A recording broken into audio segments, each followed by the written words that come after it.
Hey guys, welcome back to the channel. My name's Sanchit, I'm a psychiatry trainee. And I'm Varun, I'm a radiology trainee. And on today's video, we're going to be talking about what medical specialties we would have done in an alternate universe. So this is very easy for me to say what I would have done because I feel like there's a lot of things that I liked, but there were some significant drawbacks that put me away from them. Okay.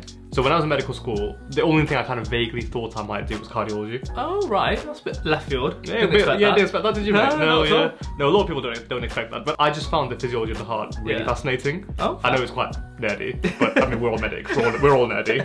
I remember going to those lectures and thinking, I'm actually looking forward to this.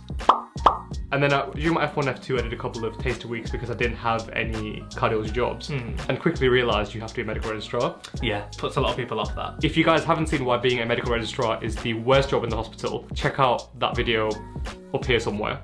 Yeah. So yeah, that's kind of what put me off doing cardiology. Okay. But yeah, I just loved it. Like I said, I loved the physiology of the heart. I loved some of the procedures that they used to do, or that they still do rather. If you want to do a bit of intervention, you can. If you want to do full intervention, you can. If you love ward rounds, which no one does, you can do that if you want. If you want to do imaging, there's cardiac imaging. It's just, it's great. It's a bit of jack of all trades, isn't it? You get a bit of surgery, a bit of medicine, a bit of imaging. Yeah, it's great. The people that I met who were cardiologists or want to do cardiology were quite like-minded, I thought. Okay. And I think that's something really important when you decide what you want to do. Yeah. Is you need to make sure that you get along with the people, generally, who do that specialty. Yeah, it's quite a sexy specialty as well. It is as well, Say, yeah. I'm a cardiologist. Yeah. Not only do I Pixar sire break them too.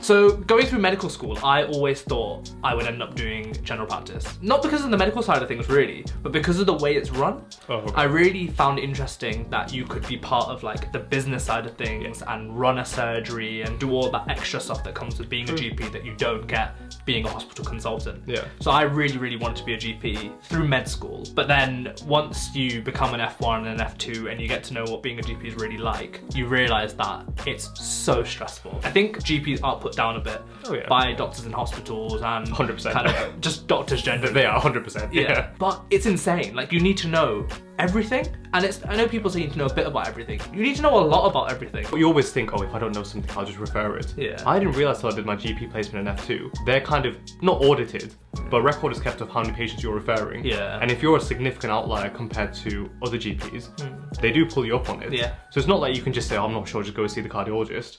You have to know a decent amount.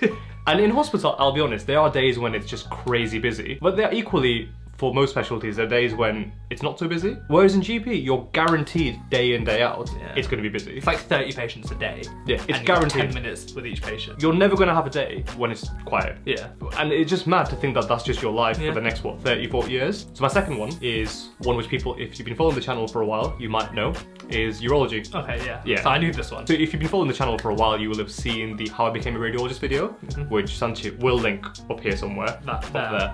Alright, nice one. If you've seen that video, you'll know that I wanted to do urology initially. And the reason I wanted to do urology is I like the idea of being a surgeon. So all throughout medical school, my idea of being a doctor was doing something with your hands. So I always have to do a job where I'm doing something with my hands. I can't be on ward rounds for like 7 hours.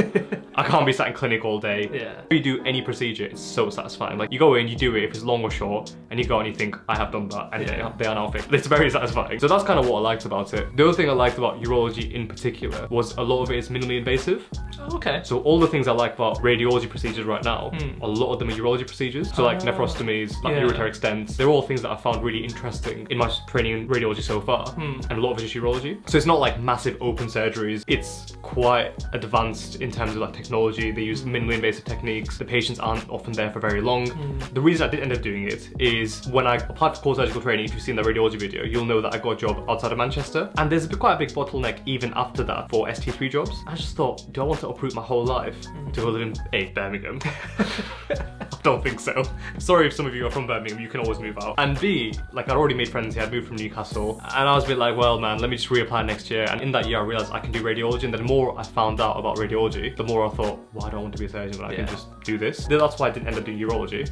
And here I am now. So one of the other specialties I wanted to do, and I think you might laugh when I say this, is ENT. Yeah, that is funny. So I did an ENT job in my F2 year, Okay. and I absolutely loved it. And I think it was part of what you were saying with your surgical specialties is it's very hands-on. Yeah. It was the first time being a doctor that I felt like it was kind of self-sufficient. I was seeing a patient from start to finish, doing everything that patient needed, kind of suctioning, doing this, doing that. And I didn't really need help from anyone else. They would come in, I'd see them, I'd sort the problem out, and then I'd send them home. And that's the first time in being a doctor that I was able to do that, because in medical specialties, you're just a small cog in the wheel of this massive thing that's helping them to get better. With the ENT, I just found it amazing. Like, people would come in really bad infections in their ear, stuff stuck up their nose, lots of wax, that kind of stuff.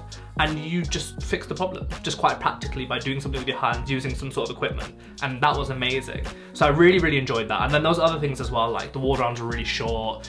Everyone I worked with was really nice. And like you were saying, if you can see yourself being someone in that specialty, you kind of want to do it. They're the reasons I wanted to do it. Then I realized I hate going to theatre.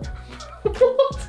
So you thought, maybe I can do surgery, and then you thought, no, I hate going to theatre. Well, what happened was, I was loving my placement. Okay. So I loved my F2 job. And so then you start thinking, oh, maybe I'll want to do this. But then I realized that what I was doing was very much the SHO job. And once you became a reg or a consultant, you didn't do any of the work that I was doing at that time. Yeah. You were then just in theatre the whole time, and I don't like being in theatre. So that dream died very quickly. So the third one for me is one that I don't think you'll guess. Okay. Gastroenterology. Oh, okay. I know you worked in it for quite a long time, so did they try and suck you in? I don't think they tried to suck me in. I think I just really enjoyed that job. So I locumed in gastroenterology as an SHO. I'd never done a gastro job before, and I had always thought medicine. I was a bit like, man, medicine, long ward rounds, and the patients can be a little bit tricky because they're there for so long. Yeah. But gastro was great. There's, again, a lot of procedures.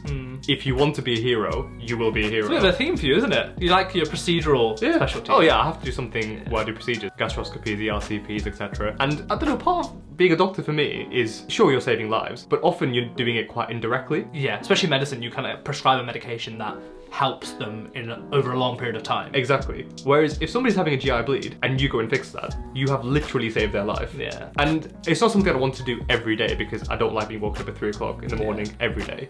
But I think once in a while it's quite nice, so that's what I liked about it. The conditions I found quite interesting. So like I mentioned earlier, cardiophysiology I found really interesting. Yeah. And when I did the gastroenterology job, I realised a lot of the conditions affecting the liver I found quite interesting as well. Oh, okay. Just how cirrhosis works, all the biliary sepsis, all that kind of stuff was quite interesting. It felt like, not that there's such a thing as not real medicine, but like medical student medicine. Yeah. You know, like fancy. Stereotypical, like TV show medicine. Exactly. Yeah. It kind of felt like that. The reason I didn't end up doing that was the same as cardiology, man. You have to be a med-reg.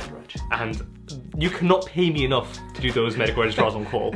Again, don't let me put you off. I've not been a med-reg, so don't let me saying this put you off if you want to do medical specialty.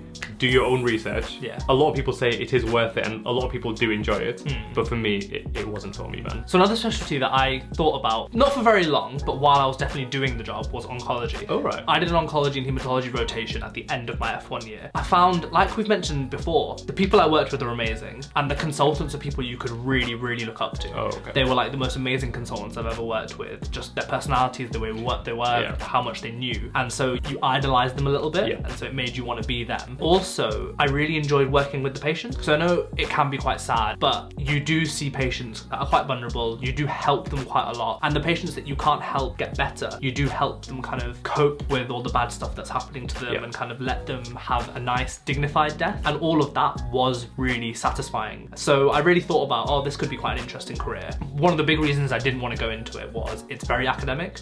So a lot of the consultants I found had PhDs, had done loads of research. You had to keep really up to date with all the different drugs that were coming out, kind of the chemotherapy drugs and stuff. And that part of it really didn't interest me at all. And I felt like it was one of those specialties that you either had to commit to fully or you just wouldn't be very good. It wasn't one of those specialties you could kind of have it as part of your life. It felt like it had to be everything in your life. If you want to find out more about oncology, check out the video we did recently on how I became an oncologist with oncologist Dr. Lodi. So watching that video nearly made me want to do oncology again. To be fair, that was a very good video. Watching that made me, like, filming that with him made me think, oh crap, why am I doing radiology? This sounds great. That was a really good video. Anyway, on that note, thanks for watching the video, guys. If you liked the video, hit the like button and subscribe to our channel. If you want to find out more about medical journeys, then check out the playlist we'll link right now.